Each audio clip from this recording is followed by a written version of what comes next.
is CBS News Miami. Off the top at 4, we are tracking Erin. The tropical storm is strengthening, and it could become this season's first hurricane by tomorrow. Good afternoon, and welcome to CBS News Miami's 4 p.m. Quickcast. I'm Naja Sherman, along with next weather meteorologist Shane Hinton.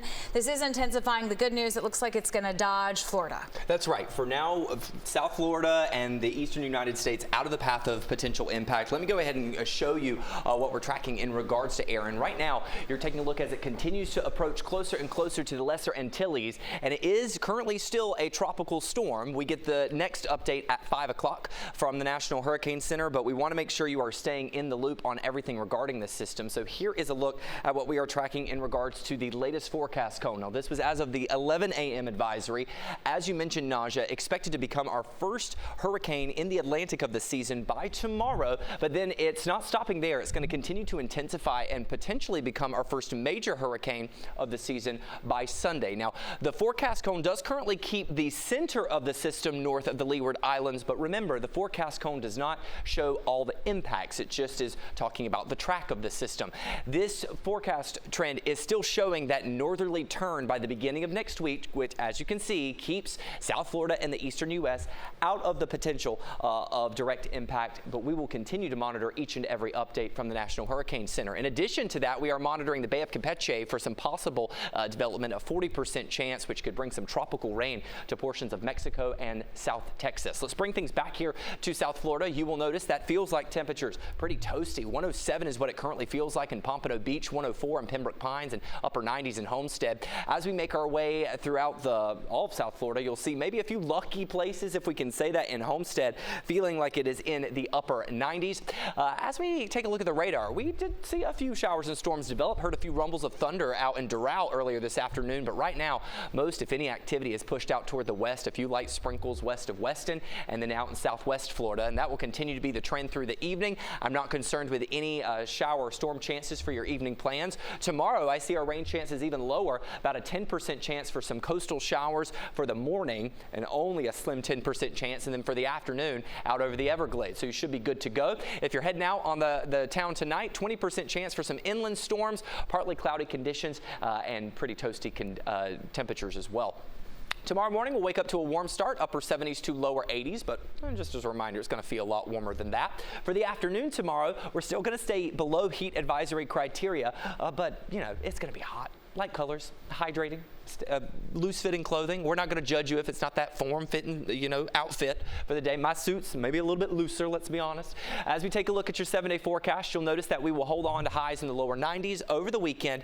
30% chance for scattered showers and storms on Saturday and Sunday. The weekend will not be a washout. Not going to be nearly as wet as what we were tracking last weekend. You do notice that those rain chances start to trend higher and higher as we head into the middle of next week. Any impacts that we can expect here in regards to Erin, you'll notice that our wind shifts a little bit from the north. Right now, those are the only conditions we're expecting. Maybe increasing our current risk slightly. We'll continue to iron out that part of the forecast throughout the next few days. Shane, thank you. We are approaching the peak of hurricane season, and the Next Weather team is making sure that you are prepared. Scan the QR code and find all the tools you need to help you get ready. You can also find our 1-hour special. It has important information for you and your family this hurricane season. Just go to cbsmiami.com. Miami-Dade Fire Rescue is investigating what caused a house fire this morning in Southwest Miami-Dade. Chopper 4 was over the scene. This is at 154th Avenue and 260th Street. As CBS News Miami's Maribel Rodriguez reports, 2 of the family pets did not survive the blaze. A very unfortunate situation here. Miami-Dade Fire Rescue telling us 2 cats did not make it out alive. There was a dog that was also in the house and was reunited with its owner.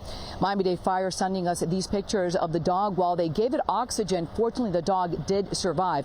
This all happened at around 7:30 this morning here in Homestead in a rural area. Chopper 4 was over the scene soon after the fire broke out on 262nd Street and 154th Avenue in Southwest Miami-Dade. You can see heavy smoke coming out of the house. Also, several firefighters on the roof. Miami-Dade Fire telling us it all started in the garage. When they arrived, 2 cars were on fire. They were able to contain it before spreading to the home. About an hour ago, we spoke with the homeowner's son who showed up and told us off camera his mom was alone in the house. We also spoke with a man who lives nearby and told us he comes here at least once a week to visit the people who live here. It's sad in the fire. It's unfortunate. These animals, they have a desire to live as well. And unfortunately, when these things happen, they just perish. And aside from the 2 cats that did not make it out alive, no other injuries were reported. The cause of the fire that is still under investigation. In Homestead, Maribel Rodriguez, CBS News, Miami. It is official. Governor Ron DeSantis has confirmed that a second immigration detention facility will open in the state. It will be called Deportation Depot, and it will open at a state prison near Jacksonville. Officials say it is expected to hold 1,300 detention beds. The news comes as a federal judge is deciding the fate of alligator Alcatraz in the Everglades. Back to school week across South Florida rolled on today. Miami-Dade Public Schools students headed back to the classroom this morning. All went smoothly for the 400,000 students in the nation's 3rd largest school district. CBS News Miami's Morgan Reiner reports from Doral. She has more on some new policies for students and parents this year. The start of the school year seems to be running smoothly, but hey, if it's not, there is a hotline that parents can call if they have any questions. That number is 305-955-HELP. And there are a number of new policies parents should know about too. Buses rolled out of the depots Thursday morning to pick up students across Miami-Dade County for the first day back to school. On one of them, Superintendent Dr. Jose Dotres. He was greeted by the marching band and cheerleaders at Westland Hialeah Senior High. I loved it. It was great.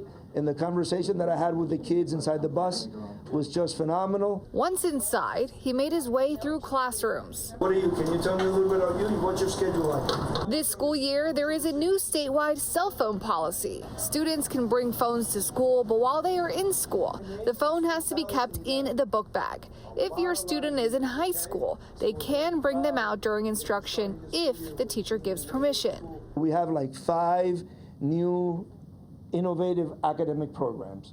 One is a space hub. The next one is a school that will be focused on journalism. This is the new media unit at Dr. Roland Espinosa K-8 that he stopped at. Mobile camera, Jayla. Which we actually used this morning to the announcements. And this year, with the fear some undocumented families might have, there is an added focus on making sure all students show up. We are always worried about any student that does not show up. And this year in particular, we created a campaign to call parents and call students that what we typically consider no-show. We do it every year, but there are a lot of unknown factors this year. So our schools are very safe schools for all students. As for staffing numbers, he added that there are only 6 bus driving positions open and that there are 35 teaching vacancies, but added that all of those positions are being filled by substitutes for now. In Doral, Morgan Reiner, CBS News, Miami. The number of Americans filing for jobless benefits fell modestly last week. The newly released report from the Labor Department showed applications for unemployment benefits fell by 3,000. 2 weeks ago, a grim July report sent financial markets spiraling. President Trump fired the head of the Bureau of Labor Statistics, which tallies the monthly unemployment numbers. The Bureau of Labor Statistics is also reporting that after pandemic-era highs, fewer mothers are taking part in the workforce. So far this year, 212,000 women stopped working or looking for work. Another survey found the percentage of working mothers with young children has dropped every single month since January. Return to office mandates and soaring costs of childcare are just some of the reasons behind the decline. We're living in a Kenergy economy in the sense that, we've got a lot of leaders who are really pounding their chest, really Ken-like, as in the movie Barbie. That type of activity and effort really isn't sustainable long term. The U.S. is the only country with an advanced economy where the share of women in the workforce is declining. When we come back, a freak accident in a Florida neighborhood, how a crane ended up on top of a house next. Marlins fans, we have Friday night baseball this week. The Fish take on the Boston Red Sox this Friday at 7:10 on CW Miami 33. And do not forget, you can watch the Dolphins and Lions preseason game on Saturday right here on CBS Miami. Our coverage begins at noon with Dolphins Weekly Live, followed by the Dolphins pregame show, and the game begins at 1. Welcome back to CBS News Miami's 4 p.m. Quickcast. Florida is now the first state to ban 7-OH products. 7-OH is a byproduct of kratom.